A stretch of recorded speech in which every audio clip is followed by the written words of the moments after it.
Okay. Well, I'm here with 2/3 of Vamm, which actually, what does it mean in Shetland again? It means to bewitch or entrance. Yes, yeah. Which I have been, obviously, straight away. So yeah, that's fantastic. And your set yesterday was fantastic. I mean, there's, to me, as soon as you hear that kind of thing, you realise that there's a whole set of Northern Scandinavian, Scottish, Celtic music that it's got its own life, hasn't it? Is that what you went out to capture with this?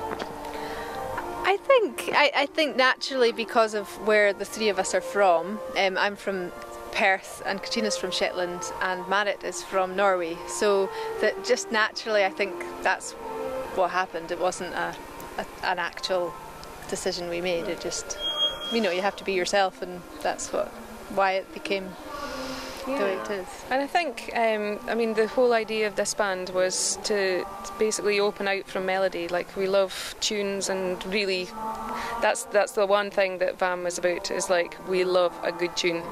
And then what we do with it after that is just open it up, experiment with it, try and make as big a sound as we can with 3 people, which I think is the fun thing. Like, especially if you've been in a band that has, 8 or 9 people in it, which some of us, we've been doing a lot of that kind of thing. It's really, the challenge is, how can you do it without making it just go back to very, very traditional sound? Yeah.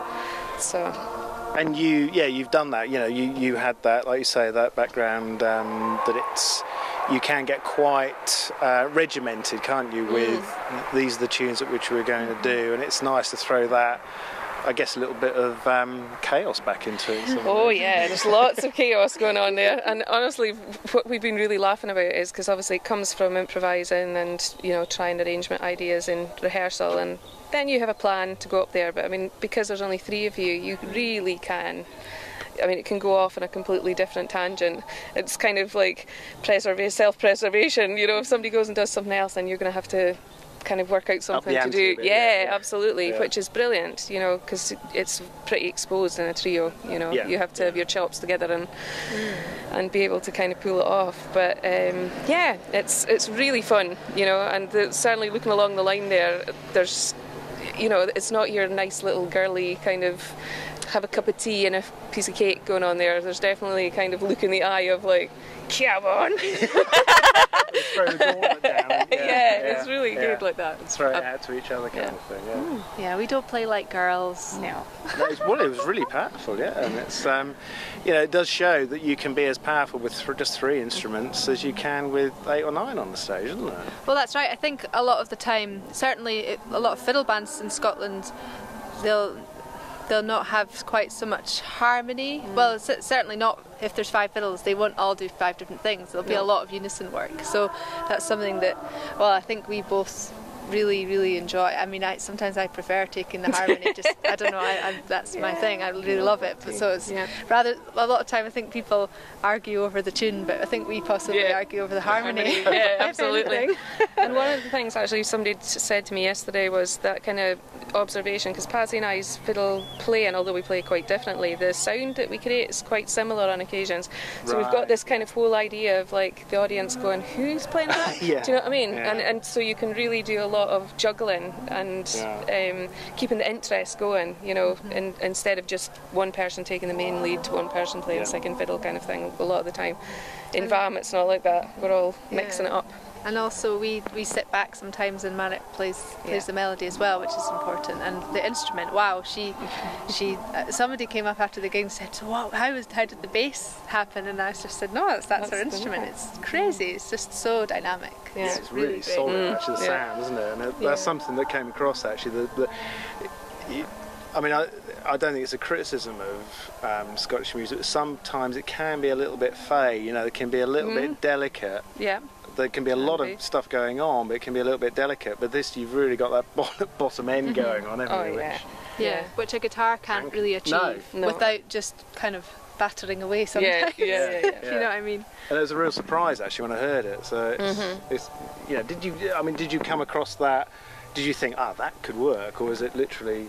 Well, I've been really interested in mandola for a while. I mean, the big experts are people like Alla Muller and Roger Talroth from Vamm.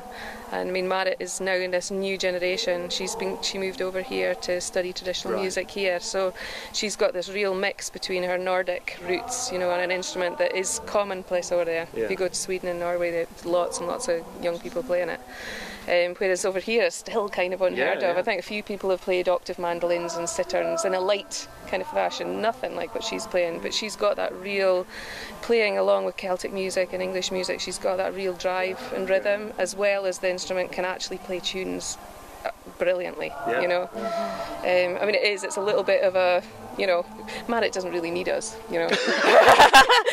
She's all singing and all dancing herself, you know. It's just great. But don't tell her that. No, she's not let's here not tell her that. Yeah. Album in the works? Yes. We've been in the studio, we've put a couple of tracks down, and we're going to go back in October and finish it off, and hopefully for a spring release.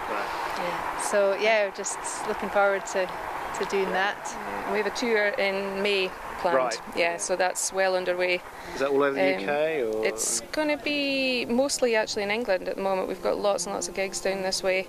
We've got a very good agent who's been interested in what we're trying to do, and you know, it's making a statement. Three women instrumentalists, you know. Well, yeah. I mean, to be honest, that didn't strike me as first. It was the sound. Yeah, absolutely, which is great. And I mean, it's quite funny because I think yesterday I must have been asked about 5 times, like, and do you sing? You know, there's always that kind of thing. Yeah, and who's singing? Check your vocal. No. Why?